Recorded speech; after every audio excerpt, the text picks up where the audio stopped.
चुनाव महासंग्राम शुरू। ये सिर्फ वोट नहीं, यह है शहर का भविष्य। पानी, सड़क, सफाई, सुरक्षा, वादे कागजों पर नहीं जमीन पर परखे जाएंगे। जनता करेगी सवालों से वार और उम्मीदवार कैसे करेंगे ये इम्तिहान पार। दावे कटघरे में और सच्चाई कैमरे के सामने। सिटी न्यूज सिर्फ कवरेज नहीं, खोलेगा सच की परतें। सवाल तेज, जवाब साफ, आपके साथ, आपके पास, गली गली, प्रभाग प्रभाग। देखिए चुनाव स्पेशल महासंग्राम।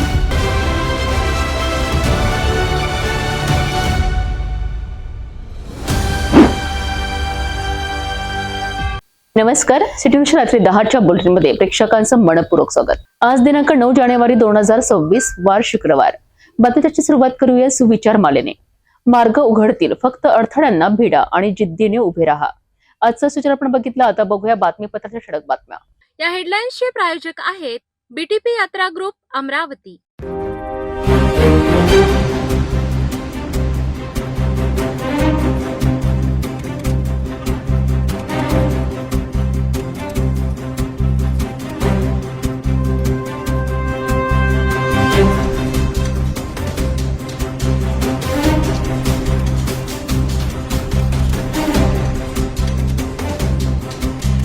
आपण ठळक बातम्या बघितल्या, आता घेऊया छोटासा ब्रेक। शादी और ब्याह की शुरुआत आराधना साड़ी के साथ। Aradhana wholesale shopping mall, L2 बीजलँड कॉम्प्लेक्स, नांदगाव पेठ, अमरावती, जवाहर रोड, अमरावती। ब्रेकनंतर बघूया सविस्तर बातम्या। अमरावती महानगरपालिका निवडणुकीच्या पार्श्वभूमीवर शहरातील राजकीय वातावरण चांगलेच तापले आहेत। अशातच राजापेठ परिसरातील संत कमरराम नगर येथे युवा स्वाभिमान पक्षाच्या प्रचार बूथजवळ घडलेल्या एका धक्कादायक घटनेमुळे एकच खळबळ उडाली आहे। काही समाजकंटकांनी थेट तलवारी घेऊन हैदोस घातल्याचा प्रकार समोर आला असून हा प्रकार नेमका कुणाला लक्ष करून होता याचा तपास आता पोलीस करीत आहेत। अमरावती महानगरपालिका निवडणुकीच्या पार्श्वभूमीवर शहरातील राजकीय वातावरण चांगलेच तापले आहे। अशातच राजापेठ परिसरातील संत कवरराम नगर येथे युवा स्वाभिमान पक्षाच्या प्रचार बूथ जवळ घडलेल्या एका धक्कादायक घटनेमुळे एकच खळबळ उडाली आहे। काही समाजकंटकांनी थेट तलवारी घेऊन हैदोस घातल्याचा प्रकार समोर आला असून हा प्रकार नेमका कुणाला लक्ष करून होता याचा तपास आता पोलीस करीत आहेत। अमरावती शहरात महानगरपालिका निवडणूक जोरात सुरू असतानाच युवा स्वाभिमान पक्षाने प्रचारात मोठी आघाडी घेतल्याचे चित्र आहे। प्रत्येक प्रभागामध्ये पक्षाचे उमेदवार प्रभावी प्रचार करत असून मोठ्या संख्येने नगरसेवक निवडून येण्याची शक्यता वर्तवली जात आहे। मात्र याच पार्श्वभूमीवर राजापेठ येथील संत कवरराम नगर भागात युवा स्वाभिमान पक्षाच्या प्रचार बूथ परिसरात काही समाजकंटकांनी तलवारीसह दहशत निर्माण केल्याच्या घटना घडल्या आहेत। या घटनेमुळे परिसरात भीतीचे वातावरण पसरले असून नागरिकांमध्ये संताप व्यक्त केला जात आहे। या घटनेमागे कोणते राजकीय षडयंत्र तर नाही असा सवाल उपस्थित केला जात आहे। हल्ला नेमका कुणावर करण्याचा डाव होता? प्रचार बूथवरील कार्यकर्ते लक्ष होते का की केवळ दहशत निर्माण करण्याचा प्रयत्न होता याचा सखोल तपास पोलीस करीत आहेत। दरम्यान घटनेनंतर परिसरात पोलीस बंदोबस्त वाढविण्यात आलाय। निवडणुकीच्या काळात अशा प्रकारच्या हिंसक घटना लोकशाहीकरिता धोकादायक ठरत असल्याचे चित्र आहे। या प्रकरणात दोषींवर कठोर कारवाई होणार का आणि राजकीय कटाचा पर्दाफाश होणार का याकडे संपूर्ण अमरावतीचे लक्ष लागले आहे। अमरावती महानगरपालिका निवडणूक 2025च्या पार्श्वभूमीवर प्रशासनाकडून मतदार जनजागृतीकरिता महत्त्वपूर्ण पाऊल उचलण्यात आले आहे। 4 मत प्रणालीबाबत कोणताही संभ्रम निर्माण होऊ नये याकरिता पत्रकारांकरिता ईव्हीएम प्रणालीचे प्रात्यक्षिक आयोजित करण्यात आले। या कार्यक्रमात नेमकं काय सांगण्यात आलंय, कोणत्या सूचना देण्यात आल्यात, पाहूया सविस्तर। अमरावती महानगरपालिका सार्वत्रिक निवडणूक 2025 साठी 15 जानेवारी 2026 रोजी मतदान होत असून 15 डिसेंबर 2025 पासून शहरात आदर्श आचारसंहिता लागू आहे। या निवडणुकीचे वैशिष्ट्य म्हणजे प्रत्येक मतदाराला 4 स्वतंत्र मते नोंदवावी लागणार आहे। मतदान प्रक्रिया सोपी, पारदर्शक आणि गैरसमजयुक्त व्हावी यासाठी अमरावती महानगरपालिकेच्या वतीने पत्रकारांसाठी ईव्हीएम मशीनचे प्रात्यक्षिक डेमो आयोजित करण्यात आलाय. हा कार्यक्रम 9 जानेवारी 2026 रोजी विश्वरत्न डॉक्टर बाबासाहेब आंबेडकर सभागृहात पार पडला. या प्रात्यक्षिकात अधिकाऱ्यांनी ईव्हीएम मशीनवर 4 मते कशी नोंदवायची, कोणत्या क्रमाने मतदान करायचे तसेच कोणत्या सूचनांचे पालन आवश्यक आहे याची टप्प्याटप्प्याने माहिती दिली. मतदारांना उमेदवार ओळखणे सोपे व्हावे यासाठी बॅलेट पेपरचे रंग गटनिहाय निश्चित करण्यात आले आहेत. अ गटासाठी पांढरा, ब गटासाठी फिकट गुलाबी, क गटासाठी फिकट पिवळा आणि ड गटासाठी फिकट निळा रंग ठेवण्यात आलाय. या कार्यक्रमास उपायुक्त दादाराव डोल्हारकर, शहरातील प्रमुख पत्रकार, विविध वृत्तसंस्थांचे प्रतिनिधी आणि नागरिक मोठ्या संख्येने उपस्थित होते. पत्रकारांनी प्रत्यक्ष ईव्हीएम हाताळून 4 मत प्रणालीचा अनुभव घेतला. यावेळी आयुक्त सौम्या शर्मा चांडक यांनी मतदारांना आवाहन केले की मतदान केंद्रांवर वैध ओळखपत्र सोबत ठेवावे, 4ही मते योग्य प्रकारे नोंदवावीत आणि अफवांपासून दूर राहावे. मतदान हा लोकशाहीचा कणा असून प्रत्येक मत शहराच्या विकासाची दिशा ठरविते, असेही त्यांनी नमूद केले. यासाठी आपण सगळे आरोला सूचना दिलेली आहे की आपले मुख्य ठिकाणला SSV ऍक्टिव्हिटी करावी. ते आरो करणार आहे पहिला. दुसरा आपण एक व्हिडिओ तयार केली आहे, आता आपला दाखवली होती ते व्हिडिओ इथे, तर ते व्हिडिओ आपण आपल्यासोबत शेअर करणार आहे, सगळं ग्रुपमध्ये करा. तिसरा प्रसार माध्यम सगळ्यांना बार सूचना दिलेली आहे की 4 वेगळे रंग आहे, तर एक्सपेक्टेड आहे की ज्यांनी मतदान करायचे आहे ते पण जागरूक राहावे. एवढी जे सूचना उपलब्ध करून दिलेली आहे ते पाहावी आणि आपला अधिकार कसे बाजवणार आहे ते माहिती घ्या. या अशा संभ्रमाच्या ह्याच्यात मतदानाचा टक्का घसरणार नाही हे कशावरून?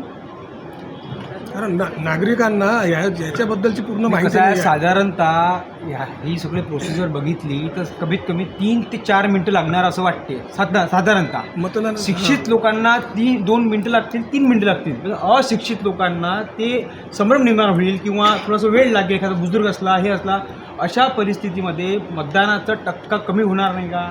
किंवा ते मतदानाचा टक्का जरी वाढवायला जर तुम्ही प्रयत्न केला तर हे वेळ म्हणजे रात्रीचे किती वाजेपर्यंत चालेल? जर तुमचा जर विषय असं आहे की पहिल्यांदा नाही होत आहे महानगरपालिका बहुसदस्यीय प्रभाग निवडणूक ही झालेली आहे. आणि दुसरा विषय जे तुम्ही म्हणते की टक्केवारीवर कसे इफेक्ट राहणार, की जे आपण जेव्हा गेलो असं नाही की 4 वेगळे ठिकाणला ईव्हीएम आहे, एकाच डेस्कवर येणार आहे. आपण गेले 4दा प्रेस करायची आहे. अमरावती महानगरपालिकेच्या या जनजागृती उपक्रमांमुळे 4 मत प्रणालीबाबतचा संभ्रम दूर होण्यास मदत होणार आहे. प्रशासनाने केलेले आव्हान लक्षात घेऊन 15 जानेवारी रोजी सर्व पात्र मतदारांनी निर्भयपणे मतदान करून लोकशाही प्रक्रियेत सहभाग नोंदवावा.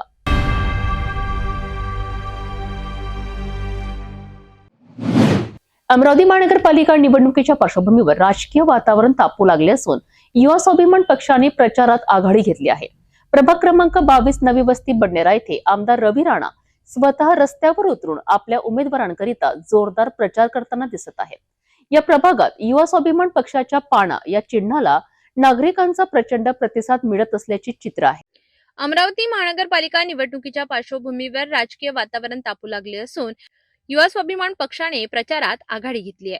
प्रभाग क्रमांक 22 नवी वस्ती बडनेरा येथे आमदार रवी राणा स्वतः रस्त्यावर उतरून आपल्या उमेदवारांसाठी जोरदार प्रचार करताना दिसत आहेत.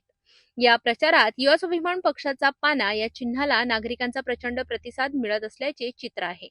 अमरावती महानगरपालिका निवडणूक रणधुमाळीत युवा स्वाभिमान पक्षाने जोरदार एंट्री घेतली आहे. प्रभाग क्रमांक 22 नवी वस्ती बडनेरा येथे आमदार रवी राणा यांनी स्वतः प्रचाराची धुरा हातात घेतली असून गल्ली बोळातून चौकात ते मतदारांशी थेट संवाद साधत आहेत. या प्रभागात युवा स्वाभिमान पक्षाचे उमेदवार ब गटातून रजनी राजेश डोंगरे, अ गटातून अजय मदन मोहन जयस्वाल, क गटातून गौरी शैलेंद्र मेघवाणी आणि ब गटातून किशोर चंद्रशेखर जाधव निवडणूक रिंगणात आहेत. प्रचारादरम्यान प्रत्येक ठिकाणी पाना या चिन्हाचा जोरदार गजर होताना दिसत असून नागरिकांचा उत्स्फूर्त प्रतिसाद मिळत आहे. रस्त्यावर मोठ्या संख्येने जमलेली जनता, घोषणा, टाळ्यांचा कडकडाट यामुळे संपूर्ण परिसर युवा स्वाभिमान पक्षमय झाल्याचे चित्र आहे. यावेळी आमदार रवी राणा यांनी प्रतिक्रिया देताना सांगितले की ही निवडणूक आता नेत्यांची नसून जनतेची आहे. जनता स्वतः उमेदवार ठरवत आहे. महानगरपालिकेमध्ये विकासाचा खरा अर्थ युवा स्वाभिमान पक्षाचे नगरसेवक दाखवतील. स्थानिक नागरिकांनीही विकास, पारदर्शक कारभार आणि जनतेशी थेट संपर्क यासाठी युवा स्वाभिमान पक्षाला पाठिंबा देत असल्याचे सांगितले. या ठिकाणी नव्या वस्ती बंजारामध्ये प्रचंड लोकांमध्ये उत्साह आहे. जसा आमदारकीच्या काळामध्ये मला निवडून आणण्यासाठी होता तसा अजिभाऊ जयस्वाल, आमच्या रणनीताई डोंगरे, आमच्या मेघवानीताई, किशोरभाऊ जाधव या प्रचंड चौघांना एवढा प्रतिसाद आहे की या ठिकाणी इथल्या जनतेने निवडणूक हातात घेतली आहे. इथल्या जनतेने स्वतः मी उमेदवार आहे असं समजून प्रचार करत आहे आणि हा उत्साह बघून मला विधानसभा आठवत आहे की माझ्या विधानसभेमध्ये जसं जनतेने स्वतः मी उमेदवार आहे असं म्हणून निवडणूक घेतली, तसंच या ठिकाणी अजिभाऊ जयस्वाल, रणनीताई डोंगरे, किशोरभाऊ जाधव, आमच्या मेघवानीताई या सगळ्यांना आम्ही उमेदवार आहे असं जनता म्हणत आहे आणि स्वतःहून प्रचाराची याची धमकी सुरुवात आहे. हा प्रचार जो बघितला तुम्ही अतिशय उत्साह आहे, आनंदमय वातावरण आहे आणि या वातावरणामध्ये हे चारही लोक प्रचंड मताने विजय होणार. मी शैलेंद्र मेघवानी, सिंधी कॅम्प नवस्ती बडनेरा प्रभाग क्रमांक 22. माझी सुविद्य आमचे घरचे ते आता ओपन महिला मधून उभे आहे. रोड, रस्ते, नाल्या हे सगळे इथं रविभाऊ राणा यांच्या मार्फत होत आहे. आमदार साहेबांना अजून इथं मोठा आपण एखादा HVPM सारखा व्यायाम प्रसारक मंडळ किंवा आपला मोठा ट्रॅक, स्विमिंग पूल वगैरे म्हणजे इथं जे आपल्या इथं जे हे आहे टॅलेंट आहे तो कुठेतरी मागे राहत आहे, त्याला आपण समोर घेण्याचं काम करू. एकूणच अमरावती महानगरपालिका निवडणुकीत प्रभाग क्रमांक 22 मध्ये युवा स्वाभिमान पक्षाला मिळणारा प्रतिसाद लक्षवेधी ठरत आहे. आमदार रवी राणा यांचा थेट जनतेशी संवाद आणि पाणा या चिन्हाला मिळणारा उत्साह पाहता येत्या निकालात काय घडते याकडे सर्वांचे लक्ष लागले आहे.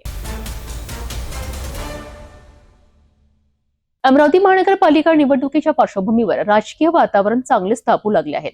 प्रभाग क्रमांक 14 मध्ये उद्धव बाळासाहेब ठाकरे गटाच्या उमेदवारांच्या प्रचाराला मोठी सुरुवात झाली आहे. सराफा बाजार परिसरात भव्य प्रचार कार्यालयाचे उद्घाटन करण्यात आले असून या उद्घाटन कार्यक्रमात राष्ट्रवादी आणि उभाटा युतीची ताकद स्पष्टपणे दिसून आली आहे. अमरावती महानगरपालिकेच्या प्रभाग क्रमांक 14 मधील उद्धव बाळासाहेब ठाकरे गटाचे उमेदवार प्रवीण हरमकर आणि विशाखा हरमकर यांच्या मुख्य प्रचार कार्यालयाचे सराफा बाजार परिसरात भव्य आणि जल्लोषात उद्घाटन करण्यात आले. या प्रचार कार्यालयाचे उद्घाटन आमदार संजय खोडके आणि आमदार सुलभा खोडके यांच्या हस्ते फीत कापून करण्यात आले. या कार्यक्रमाला कार्यकर्ते, पदाधिकारी आणि नागरिकांनी मोठ्या संख्येने उपस्थिती लावून शक्ती प्रदर्शन केले. प्रभाग क्रमांक 14 मध्ये राष्ट्रवादी काँग्रेस, अजित पवार गट आणि उभाटा गटाची अधिकृत युती करण्यात आली असून त्यांचा स्पष्ट संदेश या उद्घाटनातून देण्यात आला. उद्घाटन प्रसंगी बोलताना आमदार सुलभा खोडके यांनी दमदार भाषण करत कार्यकर्त्यांमध्ये जोश भरला. यावेळी त्यांनी मतदारांना आवाहन करत सांगितले की 2 मत उभाटा गटाला आणि 2 मत राष्ट्रवादी काँग्रेसला द्यावीत. तसेच आमदार सुलभा खोडके यांनी राणा दाम्पत्यांवर थेट निशाणा साधत बायको एका पक्षात आणि नवरा दुसऱ्या पक्षात आहे असा आरोप करत जोरदार टीका केली. या भाषणामुळे प्रभागातील राजकीय चर्चांना वेग आला असून निवडणुकीची रणधुमाळी अधिक तीव्र होताना दिसत आहे. कमळाला मत द्या आणि लगेच उतरून मुख्यमंत्र्यांच्या उतरून म्हणते नाही आता पानाला द्या. आमच्या मसानगंज मध्ये आल्या तिथे सांगितलं तुम्ही कमळ चालू नका, पाना चालवा म्हणते. काय कमळाचा उमेदवार आहे? अरे या लोकांनी मेहनत केलेली आहे, कोणी असो, पक्ष आहे, पक्षाचे विचार आहे आणि महानगरपालिका ही सहकार्याची निवडणूक आहे, ही काही नेत्याची निवडणूक नाही आहे. ज्याच्यात ताकद असेल तो निवडून येईल, त्याची मेहनत निवडून येईल, त्याचा संपर्क निवडून येईल, पक्षाच्या विचाराने त्यांना उमेदवारी दिली आहे. मग तुम्ही आपल्या त्या पक्षाचे मोठे नेते म्हणता, मीटिंगमध्ये राहता आणि त्या ठिकाणी असताना आमच्या मसानगंजमध्ये आले, त्या ठिकाणी बऱ्याच ठिकाणी आता अमरावतीमध्ये बघा तुम्ही इथे जातात याला द्या 3 मत कमळला द्या, 1 मत बांधायला द्या. मग कोणता त्यांच्या आवडीचा असेल त्याला द्या. हे असं राजकारण चालत नाही. अमरावतीचं राजकारण बिघडायचं काम चालू आहे. म्हणून अशा या लोकांना थोडंसं सत्तेपासून दूर ठेवा. बघताय तुम्ही 5 वर्ष 4 वेळा आमदार झाले, 4 वर्षात कोणते प्रश्न मांडले हो अमरावती शहराचे? काही अमरावती महानगरपालिकेचे प्रश्न मांडलेले दिसले का तुम्हाला? काही विकास झाला का? म्हणजे या ठिकाणी असताना फक्त इलेक्शन आला की राजकारण करायचं, धर्मामध्ये वाद निर्माण करायचं आणि या ठिकाणी आपलं अमरावती शहर मध्ये आपण सगळेजण सर्व धर्म समभावानी राहतो, पण या ठिकाणी निवडणूक आली की या ठिकाणी भांडणं लावायचे, समाजामध्ये भांडणं लावायचे आणि आपल्याला मतं कशी मिळतील, आपल्याला सत्ता कशी मिळतील यासाठी प्रयत्न केला जातो. एकीकडे प्रचार कार्यालयाचे उद्घाटन तर दुसरीकडे थेट राजकीय आरोप प्रत्यारोप. प्रभाग क्रमांक 14 मधील लढत आता अधिकच रंगतदार होताना दिसत आहे. येणाऱ्या दिवसात प्रचार आणखी तीव्र होणार असल्याचे संकेत या कार्यक्रमातून मिळत आहे. प्रभाग क्रमांक 6D मध्ये महानगरपालिका निवडणुकीची रंगत दिवसेंदिवस वाढताना दिसत आहे. युवा स्वाभिमान पक्षाचे उमेदवार दीपक साहू यांना जनतेकडून प्रचंड प्रतिसाद मिळत असल्याचे चित्र सध्या मोरबाग परिसरात पाहायला मिळाले आहे. प्रचारादरम्यान नागरिकांचा उत्स्फूर्त सहभाग आणि रस्त्यांवर उतरलेली जनता ही बदलाची नांदी मानली जात आहे. अमरावती महानगरपालिकेच्या प्रभाग क्रमांक 6 मोरबाग विलासनगरमध्ये महानगरपालिका निवडणुकीची रंगत दिवसेंदिवस वाढताना दिसत आहे. युवा स्वाभिमान पक्षाचे उमेदवार दीपक किसनराव साहू उर्फ सम्राट यांना जनतेकडून प्रचंड प्रतिसाद मिळत असल्याचे चित्र सध्या मोरबाग परिसरात पाहायला मिळत आहे. प्रचारादरम्यान नागरिकांचा उत्स्फूर्त सहभाग आणि रस्त्यावर उतरलेली जनता ही बदलाची नांदी मानली जात आहे. प्रभाग क्रमांक 6 मधील विलासनगर, मोरबाग आणि संपूर्ण परिसरात युवा स्वाभिमान पक्षाचे उमेदवार दीपक किसनराव साहू यांच्या प्रचाराला अभूतपूर्व प्रतिसाद मिळत आहे. घराघरातून नागरिक स्वतःहून बाहेर पडत प्रचारात सहभागी होत असून सम्राट यांच्या नावाचा जोरदार गजर परिसरात ऐकायला मिळत आहे. विशेष म्हणजे माजी खासदार नवनीत राणा यांच्या जाहीर सभेनंतर संपूर्ण वातावरणात बदल झाल्याचे स्पष्टपणे दिसून येत आहे. स्थानिक नागरिकांच्या मते विकास, स्वच्छता, पाणी पुरवठा आणि मूलभूत सुविधांसाठी एक तरुण, सक्षम आणि स्थानिक नेतृत्व आवश्यक असून ती भूमिका दीपक साहू सम्राट पूर्ण करू शकतील असा विश्वास मतदार व्यक्त करीत आहेत. मोरबाग प्रभागामध्ये सध्या युवा स्वाभिमान पक्षाचा पहिला नगरसेवक म्हणून सम्राट निवडून येणार असल्याचे चित्र स्पष्ट होत असून प्रचाराच्या प्रत्येक फेरीत जनतेचा वाढता पाठिंबा त्यांची साक्ष देत आहे. एकंदरीतच प्रभाग क्रमांक 6D मध्ये निवडणूक समीकरणे झपाट्याने बदलताना दिसत आहेत. जनतेचा कौल आणि वाढता उत्साह पाहता युवा स्वाभिमान पक्षासाठी ही निवडणूक ऐतिहासिक ठरणार आहे का, याकडे सर्वांचे लक्ष लागले आहे.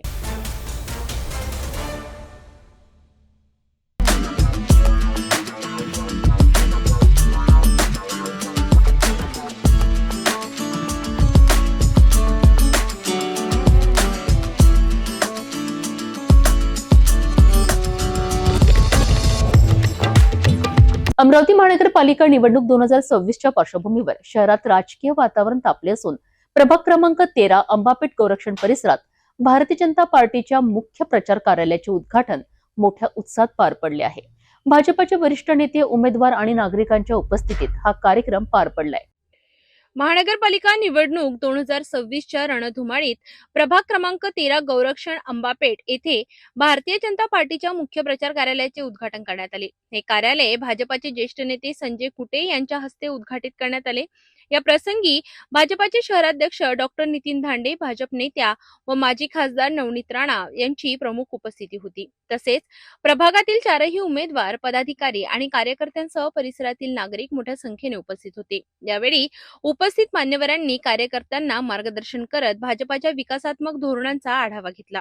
शहराच्या सर्वांगीण विकासासाठी भाजपाला मोठ्या मताधिक्याने विजय करण्याचे आवाहन यावेळी करण्यात आले. प्रचार कार्यालयाच्या उद्घाटनामुळे प्रभागात निवडणूक प्रचाराला अधिक वेग येणार असून भाजप कार्यकर्त्यांमध्ये नवचैतन्य निर्माण झाले आहे. प्रभाग क्रमांक 13 अंबापेठ गोरक्षण येथे भाजपाच्या मुख्य प्रचार कार्यालयाच्या उद्घाटनाने निवडणुकीच्या प्रचाराला अधिक बळ मिळाले असून येत्या काळात प्रचार आणखी तीव्र होण्याची चिन्हे दिसत आहेत.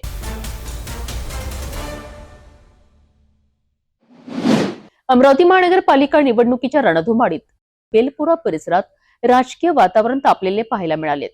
युवा स्वाभिमान पक्षाच्या उमेदवारांच्या प्रचाराकरिता आमदार रवी राणा यांची जाहीर सभा मोठ्या उत्साहात पार पडली आहे. ढोल ताशांच्या गजरात झालेल्या या सभेत रवी राणा यांनी थेट विकासाचं आव्हान मतदारांना दिलं आहे. अमरावती महानगरपालिका निवडणुकीच्या रणधुमाळीत बेलपुरा परिसरात राजकीय वातावरण चांगलेच पाहायला मिळते. युवा स्वाभिमान पक्षाच्या उमेदवारांच्या प्रचारासाठी आमदार रवी राणा यांची जाहीर सभा मोठ्या उत्साहात पार पडली. ढोल ताशांच्या गजरात झालेल्या या सभेत रवी राणा यांनी थेट विकासाचं आवाहन मतदारांना दिलं.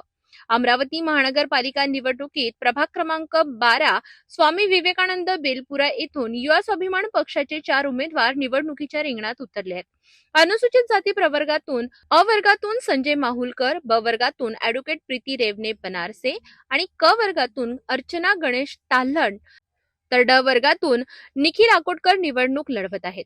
या उमेदवारांच्या प्रचारासाठी बेलपुरा येथील हनुमान मंदिर परिसरात आमदार रवी राणा यांची जाहीर सभा मोठ्या उत्साहात पार पडली. ढोल ताशांच्या गजरात रवी भाऊ यांचे भव्य स्वागत करण्यात आले.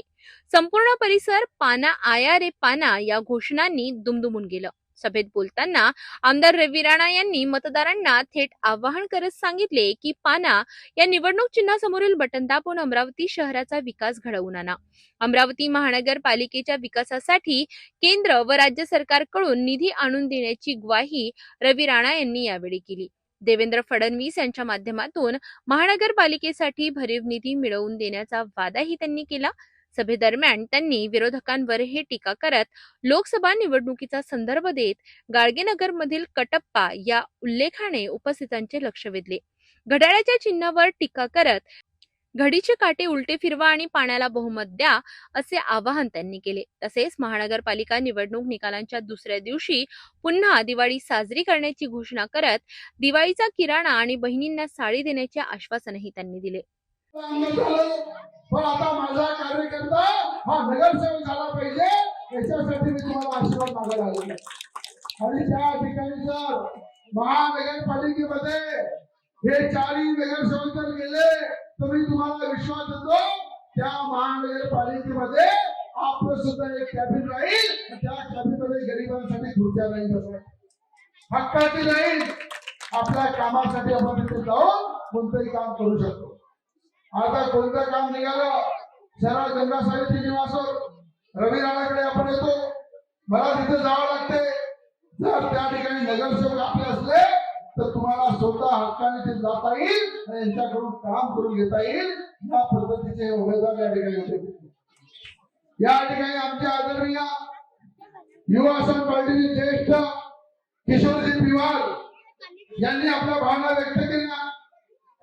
या ठिकाणी किशोर सांगितलं की यांच्या माध्यमातून सगळे कामं होईल.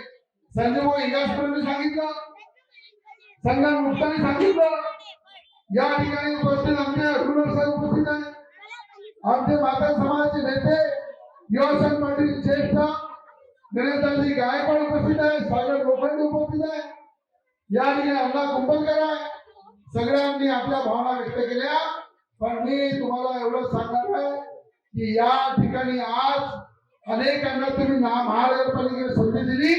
एकदा युवा स्वाभिमान पार्टीच्या कार्यकर्त्यांना संधी द्या एवढी मी आपल्याला या ठिकाणी मनापासून या ठिकाणी विनंती करतो.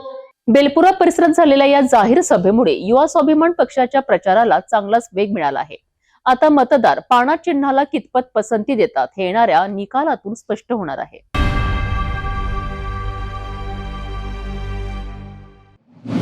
अमरावती शहरात सामाजिक, शैक्षणिक, कला, क्रीडा आणि सांस्कृतिक क्षेत्रात उल्लेखनीय कार्य करणाऱ्या व्यक्तींचा सन्मान करणारा कलानगरी वेलफेअर सोसायटी अमरावतीचा गुणगौरव सोहळा मोठ्या उत्साहात पार पडलाय. संस्थेच्या 5व्या वर्धापन दिनानिमित्त आयोजित या सोहळ्यात मान्यवरांच्या उपस्थितीत पुरस्कार वितरण आणि एका नव्या मोबाईल ॲपचे विमोचन करण्यात आले. कलानगरी वेलफेअर सोसायटी अमरावतीच्या वतीने आयोजित गुणगौरव सोहळा 8 जानेवारी रोजी जोशीहॉल अमरावती येथे उत्साहात संपन्न झाला. या सोहळ्यात सामाजिक, शैक्षणिक, सांस्कृतिक, कला, क्रीडा तसेच विविध क्षेत्रातील उल्लेखनीय कार्य करणाऱ्या मान्यवरांचा पुरस्कार व फुलांचे रोपटे देऊन सन्मान करण्यात आला. कार्यक्रमाच्या उद्घाटिका म्हणून समाजसेविका अनुष्का बेलोरकर उपस्थित होत्या. विशेष अतिथी म्हणून Zee Marathi drama juniors fame बालकलाकार यश अनिल वाकडे आणि सिनेकलावंत लाखनवाडीचा राजा फेम विजयकुमार खंडारे यांची उपस्थिती होती. या गुणगौरव सोहळ्यात समाजसेविका करुणा कदम आणि इंदुमती गोंडाणे माजी शिक्षिका यांचा विशेष सत्कार करण्यात आला. यावेळी गाववाला या मोबाईल ॲपचे विमोचन मान्यवरांच्या हस्ते करण्यात आले. कार्यक्रमाला नागरिकांचा व प्रेक्षकांचा उत्स्फूर्त प्रतिसाद लाभला. सामाजिक जाणीव जपत विविध क्षेत्रातील कर्तृत्ववान व्यक्तींना सन्मानित करणारा कलानगरी वेलफेअर सोसायटी अमरावतीचा 5वा वर्धापन दिनानिमित्त आयोजित गुणगौरव सोहळा खऱ्या अर्थाने प्रेरणादायी ठरला आहे.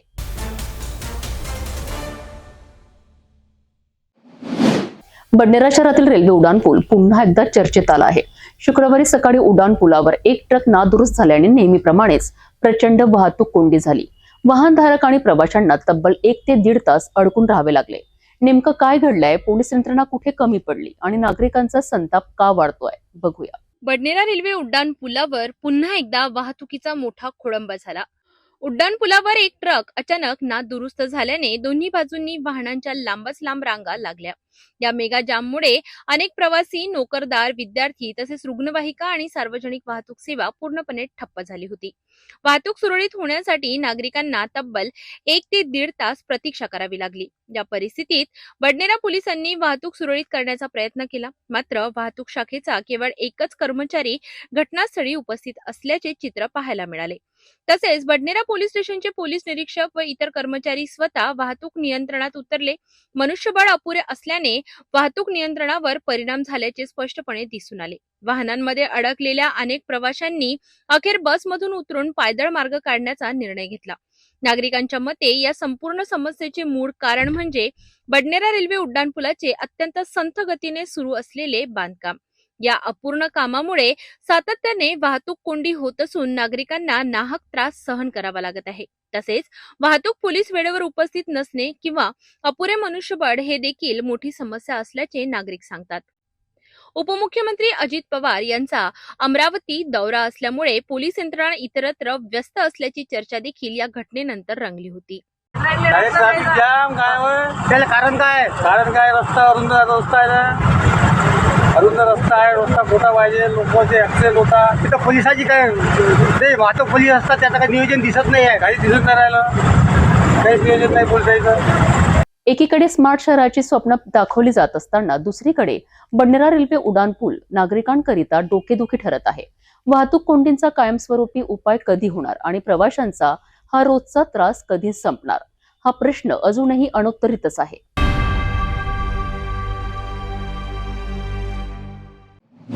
दर्यापूर अकोट रोडवर झालेल्या एका भीषण अपघातात शैक्षणिक क्षेत्राला मोठा धक्का बसला आहे.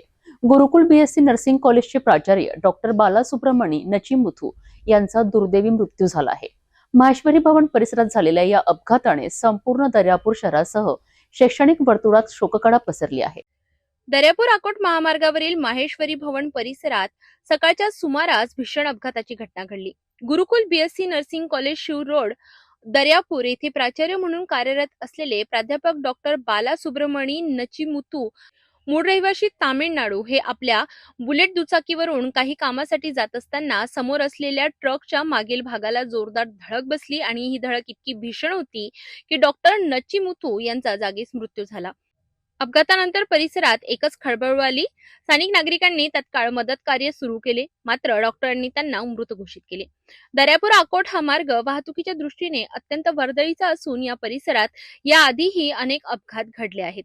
तरी देखील अद्यापपर्यंत ठोस वाहतूक नियंत्रण उपाययोजना करण्यात आलेल्या नाही. या दुर्घटनेनंतर नागरिकांकडून या मार्गावर गतिमर्यादा, सिग्नल, स्पीड ब्रेकर व पोलीस बंदोबस्त वाढविण्याची मागणी होत आहे. या दुर्दैवी घटनेमुळे गुरुकुल BSc नर्सिंग कॉलेजमधील शिक्षक, कर्मचारी, विद्यार्थी तसेच संपूर्ण शैक्षणिक क्षेत्रात हळहळ व्यक्त केली जात आहे. दर्यापूर अकोट रोडवरील हा अपघात केवळ एका व्यक्तीचा मृत्यू नसून शैक्षणिक क्षेत्राची मोठी हानी आहे. वेळीच योग्य उपाययोजना झाल्या नाहीत तर अशा घटना पुन्हा घडण्याची भीती नागरिक व्यक्त करीत आहेत.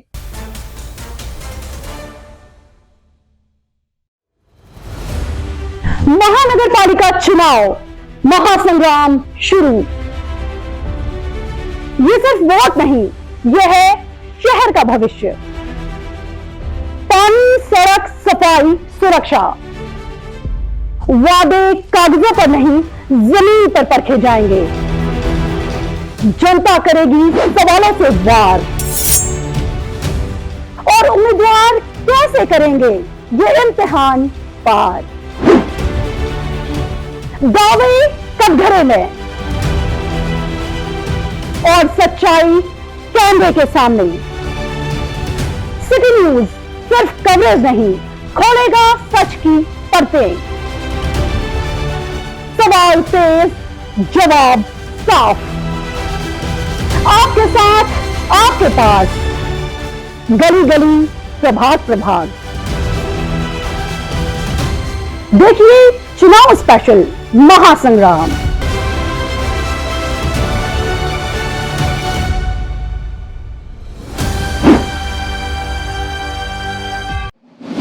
नागपूर शहरात ऑपरेशन थंडर अंतर्गत माणकापूर पोलीस ठाण्याच्या हद्दीत आंतरराज्य गांजा तस्करी प्रकरणाचा पर्दाफाश करण्यात आला आहे। ओडिशा राज्यातून गांजाची तस्करी करणाऱ्या 4 आरोपींना अटक करण्यात आली असून त्यांच्याकडून तब्बल 29 किलो 100 ग्रॅम गांजा आणि 12 लाखांहून अधिक किमतीचा मुद्देमाल जप्त करण्यात आला आहे। या कारवाईमुळे नागपूर शहरातील अंमली पदार्थ तस्करांमध्ये खळबळ उडाली आहे। रोजी सकाळी पहाटे 4 वाजताच्या दरम्यान आमचं जे DB टीम आहे आणि बीटी मार्शल आहेत हे पेट्रोलिंग करत होते। पहाटेच्या वेळी पेट्रोलिंग करत असताना नुपूर वाईन शॉप, फरस चौक, मानकापूर या ठिकाणी एक संशयास्पद कार क्रमांक आहे HR 29 AZ 4166 ही पांढऱ्या रंगाची निसान सनी कार आहे। ही कार त्या ठिकाणी संशयास्पद स्थितीत मिळून आली। कारमध्ये काही इसम होते। आमच्या पोलिसांनी त्या ठिकाणी जाऊन त्यांना हटकलं। त्यावेळी एक इसम कारमधून उतरून त्या ठिकाणी पळून गेला। त्यावेळी पोलिसांना जास्त डाऊट आला, त्यामुळे इतर जे 3 इसम होते त्या 3 इसमांना पोलिसांनी ताब्यात घेतलं। ताब्यात घेऊन त्यांच्याकडे विचारपूस केली, परंतु त्यांनी उडवाउडवीची उत्तर द्यायला चालू केले।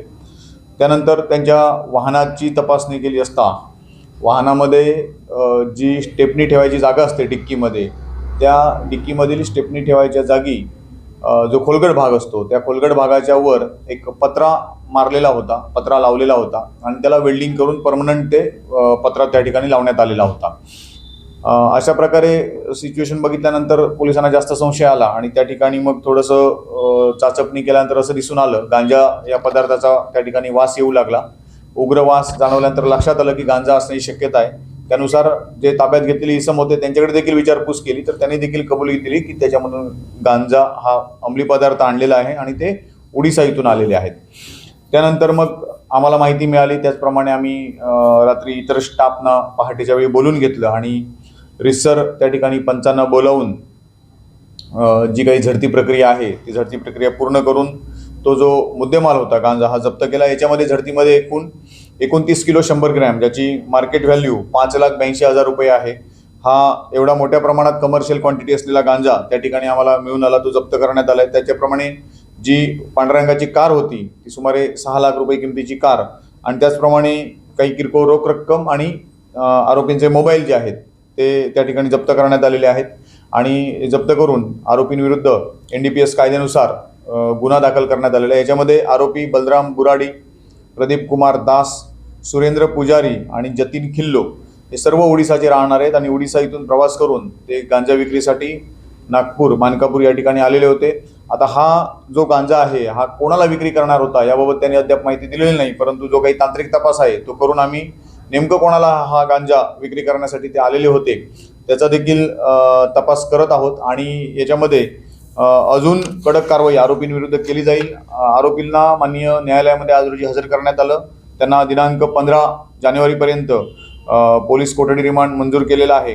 याच्यामध्ये विशेष उल्लेखनीय काम करणारे आमचे जे अंमलदार आहेत ते म्हणजे पोलीस अंमलदार विजय बोंडे, पोलीस अंमलदार अनूप यादव, पोलीस अंमलदार प्रवीण भोयर आणि पोलीस अंमलदार विजय यादव यांच्या सतर्कतेमुळे आणि यांनी उत्कृष्ट काम केल्यामुळे हा सगळा प्रकार जो आहे हा उघडकीस आलेला आहे। ही संपूर्ण कारवाई माननीय पोलीस आयुक्त रवींद्र सिंगल सर यांच्या ऑपरेशन थंडर अंतर्गत हे आंतरराज्य जे गांजा रॅकेट आहे, गांजा तस्करीचं रॅकेट आहे ते आम्ही पकडू शकलेलो आहे। याच्यामध्ये माननीय रवींद्र सिंगल सर, त्याचप्रमाणे joint CP Shri Reddy sir, additional CP Shri Dabhade sir, DCP Nityanand झा सर आणि ACP सुहास जगताप साहेब यांच्या संपूर्ण मार्गदर्शनाखाली आमच्या या टीमने ही संपूर्ण कारवाई केलेली आहे। ऑपरेशन थंडर अंतर्गत झालेल्या या कारवाईमुळे नागपूर शहरातील अंमली पदार्थ तस्करीला मोठा धक्का बसला आहे। माणकापूर पोलिसांच्या सतर्कतेमुळे मोठा अनर्थ टळला असून गांजा तस्करीचे आंतरराज्य जाळे उघडकीस येण्याची शक्यता आहे। या प्रकरणाचा पुढील तपास सुरू असून नवीन धक्कादायक माहिती समोर येण्याची शक्यता आहे। नागपूर शहरात वाहन चोरीच्या घटनांमध्ये वाढ होत असतानाच गुन्हे शाखा युनिट क्रमांक 3 ने उल्लेखनीय कामगिरी करत वाहन चोरी व चोरीचे एकूण 3 गुन्हे उघडकीस आणले आहेत। तांत्रिक तपासाच्या मदतीने पोलिसांनी एका विधी संघर्षग्रस्त बालकास ताब्यात घेतले असून त्याच्याकडून तब्बल 1,14,000 रुपयांचा मुद्देमाल जप्त करण्यात आला आहे। 30 डिसेंबर 2025 रोजी कोतवाली पोलीस ठाणे हद्दीत वाहन चोरीची घटना घडली होती. नंदनवन रोडवरील भाग्यलक्ष्मी अपार्टमेंटमध्ये राहणाऱ्या प्रियंका योगेश त्रिवेदी यांनी त्यांची पांढऱ्या रंगाची ऍक्टिवा ही अपार्टमेंटच्या पार्किंगमध्ये लॉक करून ठेवली असता अज्ञात चोरट्याने ती चोरून नेली होती. या प्रकरणी कोतवाली पोलीस ठाण्यात अज्ञात आरोपींविरुद्ध भारतीय न्याय संहितेच्या कलमान्वये गुन्हा दाखल करण्यात आला होता. वाहनाच्या समांतर तपासात गुन्हे शाखा युनिट क्रमांक 3च्या अधिकाऱ्यांनी तांत्रिक विश्लेषण व खात्रीशीर माहितीच्या आधारे एका विधी संघर्षग्रस्त बालकास ताब्यात घेतले. सखोल चौकशीत संबंधित बालकाने कोतवाली हद्दीतील सदर वाहन चोरीसह सक्करदरा आणि कोतवाली पोलीस ठाणे हद्दीत प्रत्येकी एक असे 3 चोरीचे गुन्हे केल्याची कबुली दिली. बालकाच्या ताब्यातून 2 ऍक्टिवा आणि लिव्हगार्ड कंपनीच्या 2 बॅटऱ्या असा एकूण 1,14,000 रुपयांचा मुद्देमाल जप्त करण्यात आलाय. युनिट 3 गुन्हे शाखा युनिट 3 येथील पोलीस उपनिरीक्षक काठोके आणि त्यांच्या पथकाने 3 गुन्हे ओपन केलेले आहेत. एक विधी संघर्षित बालक यास ताब्यात घेऊन त्याच्याकडून पोलीस ठाणे कोतवाली आणि पोलीस ठाणे सक्करदरा येथील 2 वाहन चोरीचे गुन्हे, त्याचप्रमाणे एक कोतवाली पोलीस स्टेशनचा बॅटरी चोरीचा गुन्हा जो की अदखलपात्र गुन्हा दाखल आहे, असे 3 गुन्हे उघड केलेले आहेत आणि एकूण 1,14,000 रुपयाचा मुद्देमाल त्यामध्ये हस्तगत केलेला आहे. ही जी कामगिरी आहे पथक युनिट क्रमांक 3 येथील मधुकर काटोके, दिलीप लाकडे, दिलीप दासरवार आणि त्यांच्या पथकाने केलेली आहे. नागपूर शहरात वाढणाऱ्या वाहन चोरीच्या घटनांवर गुन्हे शाखेची ही कारवाई महत्त्वाची मानली जात आहे. पोलिसांच्या सतर्कतेमुळे चोरींच्या घटनांना आळा बसण्याची शक्यता व्यक्त केली जात आहे. नागपूर शहरात घरफोडीच्या घटनांमध्ये वाढ होत असतानाच गुन्हे शाखेच्या घरफोडी विरोधी पथकाने मोठी कारवाई केली आहे. सराईत घरफोडी करणाऱ्या 2 आरोपींना अटक करत तब्बल 5,71,000 रुपयांचा मुद्देमाल जप्त करण्यात आला आहे. ही कारवाई नागपूर शहर गुन्हे शाखेच्या डिटेक्शन पथकाने केली आहे. नागपूर शहरातील सक्करदरा पोलीस ठाण्याच्या हद्दीत घरफोडीची गंभीर घटना उघडकीस आली. फिर्यादी चंद्रकांत पांडुरंग अंबुलकर वय वर्ष 63 राहणार छोटा ताजबाग हे कुटुंबासह यवतमाळ येथे गेले असता घराला कुलूप लावून गेले. या संधीचा फायदा घेत अज्ञात चोरट्यांनी घराच्या मागील चॅनल गेटचे कुलूप तोडून घरात प्रवेश केला. बेडरूम मधील लाकडी कपाट फोडून सोनं, चांदी, रोख रक्कम आणि महागडे मोबाईल असा एकूण 8,82,000 रुपयांचा मुद्देमाल चोरीस गेला. या प्रकरणी सक्करदरा पोलीस ठाण्यात गुन्हा दाखल करण्यात आला. वरिष्ठ अधिकाऱ्यांच्या आदेशानुसार गुन्हे शाखेच्या घरफोडी विरोधी पथकाने समांतर तपास सुरू केला. गोपनीय माहिती व तांत्रिक विश्लेषणाच्या आधारे पोलिसांनी अमोल चंद्रशेखर चाफेकर वय वर्ष 25 आणि मोहम्मद जाकीर मोहम्मद शाहिद अन्सारी वय वर्ष 24 यांना अटक केले. विशेष बाब म्हणजे आरोपी अमोल चाफेकर याच्यावर यापूर्वीही 24 मालमत्तांचे गुन्हे दाखल असल्याची माहिती आहे. आरोपीकडून आयफोन 16 आणि 13 मोबाईल, सोन्या व चांदीची लगाड आणि रोख रक्कम व दुचाकी असा एकूण 5,71,000 रुपयांचा मुद्देमाल जप्त करण्यात आलाय. सदर आरोपी व मुद्देमाल पुढील तपासासाठी सक्करदरा पोलीस ठाण्याच्या ताब्यात देण्यात आला असून पुढील तपास सुरू आहे. युनिट क्रमांक 6 ने एकूण 5 गुन्हे उघडकीस आणलेले आहे. 3 घरफोडी, त्यामध्ये आहे गिट्टी खदान, नंदनवन आणि अजनी. वाहन चोरी आहे अजनी, नंदनवन. या 5 गुन्ह्यामध्ये पाहिजे आरोपी अफरोज अन्सारी आणि सुयोग नेरकर यांना तांत्रिक पद्धतीने आम्ही त्यांना ताब्यात घेऊन त्यांच्याकडून 2 लाख रुपयाचा मुद्देमाल जप्त केलेला आहे. ही कारवाई माननीय पोलीस आयुक्त रवींद्रकुमार सिंगल सर, आमचे crime sir Vasant Pardeshi sir, DCP Makanikar sir, Abhijit Patil sir यांच्या मार्गदर्शनाखाली एवढे गुन्हे उघडकीस आणलेले आहे. यामध्ये माझ्या टीमने API गायकवाड, PSI रोठे, युवानंद कडू, रवींद्र राऊत, प्रफुल्ल पारधी, वीरेंद्र पांडे व इतर अंमलदार यांनी मेहनत करून 2-3 दिवस सापळा रचून या 2 नमूद आरोपीला ताब्यात घेतलेले आहे आणि पुढील तपासाकरता गिट्टी खदान पोलिसांच्या ताब्यात दिले आहे. या गुन्ह्यामध्ये एकूण 2 लाख रुपयाचा मुद्देमाल जप्त केलेला आहे आणि पुढील तपासाकरता गिट्टी खदानच्या PS कडे हँडओव्हर केला. नागपूर शहरात वाढत्या घरफोडीच्या घटनांवर नियंत्रण मिळवण्याकरिता पोलिसांची ही कारवाई निश्चितच महत्त्वाची मानली जात आहे. सराईत गुन्हेगारांना जेरबंद करत गुन्हे शाखेने नागरिकांमध्ये सुरक्षिततेचा विश्वास निर्माण केला आहे. पुढील तपासात आणखी गुन्हे उघडकीस येण्याची शक्यता पोलिसांनी व्यक्त केली आहे. खडकी डोंगरगाव हादरलं आहे. आई वडिलांच्या डोळ्यांसमोर काळाने झडप घातली. 4 वर्षाच्या चिमुकल्याचा अंगणातूनच बिबट्याने बळी घेतला आहे. गोंदिया जिल्ह्यातील तिरोडा तालुक्यात शुक्रवारी सकाळी घडलेल्या या भीषण घटनेने संपूर्ण विदर्भ हादरून गेला आहे. नरभक्षी बिबट्याचा हल्ल्यात 4 वर्षीय हियांश रहाणगडाले यांचा जागीच मृत्यू झाला असून वन विभागाच्या निष्काळजीपणावर आता संतापाचा उद्रेक होत आहे. गोंदिया जिल्ह्यातील तिरोडा तालुक्यातील ग्राम खडकी डोंगरगाव 9 जानेवारीच्या रोजी सकाळचे शांत वातावरण आणि अचानक काळजाचा ठोका चुकविणारी घटना. 4 वर्षीय हियांश शिवशंकर रहांगडाले हा चिमुकला नेहमीप्रमाणे घराच्या अंगणात चुलीजवळ ऊब घेत बसला होता. आई वडील घराजवळच होते आणि त्याच क्षणी दबात धरून बसलेल्या नरभक्षी बिबट्याने थेट अंगणात झडप घातली. काही कडायच्या आतच बिबट्याने हियांशला जबड्यात पकडलं. आई वडिलांच्या किंकाळ्या आसमंतात घुमल्या. गावकरी धावत आले. आरडाओरड, काठ्या दगडांचा मारा झाला. मात्र काही मिनिटातच बिबट्याने हियांशचा निर्घुणपणे जीव घेतला. रक्ताच्या थारोळ्यात पडलेला तो निष्पाप देह पाहून संपूर्ण गाव ढसाढसा रडलं. या परिसरात मागील अनेक दिवसांपासून बिबट्याचा मुक्त संचार असल्याचं ग्रामस्थ सांगतात. वारंवार तक्रारी करूनही वन विभागाने ना पिंजरा लावला, ना गस्त वाढवली, ना जनजागृती केली आणि आज त्या निष्काळजीपणाचा बळी एका निष्पाप चिमुकल्याला द्यावा लागला. घटनेनंतर गावात तीव्र संतापाचं वातावरण आहे. पालकांमध्ये भीतीचं सावट पसरलं असून शाळकरी मुले, घराबाहेर खेळणारी चिमुरडी सगळेच असुरक्षित झाले आहेत. नरभक्षी बिबट्याला तात्काळ जेरबंद करा, पीडित कुटुंबाला आर्थिक मदत व सरकारी नोकरी द्या आणि जबाबदार अधिकाऱ्यांवर कठोर कारवाई करा, अशी जोरदार मागणी ग्रामस्थांकडून होत आहे. आज रांगडाले परिवारामध्ये बिबट्याच्या हल्ल्यामुळे एका 4 वर्षीय मुलाचा मृत्यू झाला. या घटना होण्याच्या आधी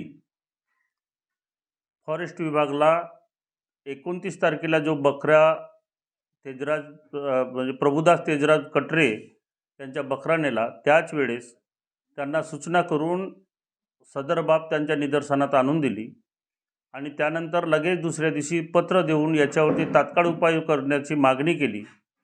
त्यांनी फक्त गस्त लावण्याचा प्रयत्न केला, परंतु त्यांनी पाहिजे ती उपाययोजना न केल्यामुळे आज या रांगडाले परिवारात जो घटना घडली ही त्यांच्या निष्काळजीपणाचं कारण आहे. कारण की सदर मुलगा हा आपल्या घरी असताना तो त्याच्या घरून बिबट्यानं नेणं म्हणजे हे दुर्दैवच आहे आणि या दुःखद घटनेच्यासाठी जबाबदार वन विभागाचे अधिकारी असल्याचा मला मनाला कुठेही कमीपणा वाटत नाही.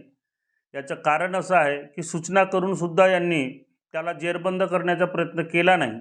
एका चिमुकल्याचा जीव गेलाय, परंतु अजूनही प्रश्न कायमच आहे. वन विभाग कधी जागा होणार? आणखी किती निष्पापांचा बळी जाणार? खडकी डोंगर गावासह संपूर्ण तिरोडा तालुक्यात दहशतीचं वातावरण आहे. आता प्रशासन काय पावलं उचलणार याकडे सगळ्यांचं लक्ष लागलं आहे. जाता जाता पुन्हा एकदा आजच्या ठळक बातम्या. या हेडलाईन्सचे प्रायोजक आहेत बीटीपी यात्रा ग्रुप अमरावती.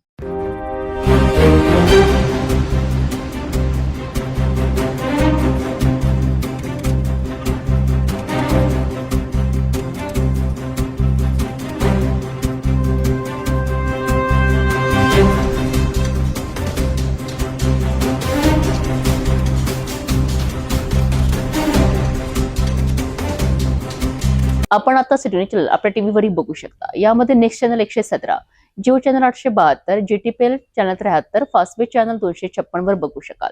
आता अमरावती जिल्ह्यानंतर विदर्भ आणि महाराष्ट्राचे दर्शक घर बसल्या आपल्या केबल टीव्हीवर सिटी न्यूज बातमी पाहू शकाल. यामध्ये Chhatrapati Sambhajinagar NST setup box number 14, Yavatmal setup box number 12, Washim setup box number 26, Nanded setup box number 17, Mahur setup box number 7, Akola लालसा setup box number 899, Bhandara NST setup box number 122, तर Chandrapur NST setup box number 117 वर बघू शकाल. लवकरच आम्ही आपल्यापर्यंत पोहोचणार आहोत. जर आपल्या टीव्हीवर सिटी न्यूज दिसत नसेल तर आपण आपल्या केबल ऑपरेटर संपर्क करावा. आपण सिटी न्यूज केबलच्या व्यतिरिक्त युट्यूब, फेसबुक, इंस्टाग्राम आणि ट्विटरवर बघू शकता. याकरिता सोशल मीडिया अकाउंट सबस्क्राईब करा, फॉलो करा, लाईक करा. युट्यूब अकाउंट सबस्क्राईब करण्याकरिता सबस्क्राईब बटनाला क्लिक करा आणि बेल आयकॉन दाबायला विसरू नका, कारण सर्वप्रथम समाचार आपल्यापर्यंत पोहोचणार आहेत. तसेच सिटीचे फेसबुक पेज लाईक करा, इंस्टाग्राम आणि ट्विटर हँडल फॉलो करा. आपण व्हॉट्सअपवर सुद्धा सूचना देऊन न्यूज प्राप्त करू शकता. व्हॉट्सअप नंबर स्क्रीनवर येत आहे. हे बातमीपत्रावरच थांबूया. पुन्हा भेटू नवीन घडामोडींसोबत. आपण बघत राहा फक्त सिटी न्यूज. हर खबर पर पैनी नजर, हर मुद्दे पर सटीक वार, यही है सिटी न्यूज की पहचान. जहाँ सच्चाई की आवाज दबाई जाती है, वहाँ सिटी न्यूज उठाता है सवाल. हर स्क्रीन पर, हर प्लेटफॉर्म पर हमारी मौजूदगी बोलती है. सिटी न्यूज हमेशा सच के साथ.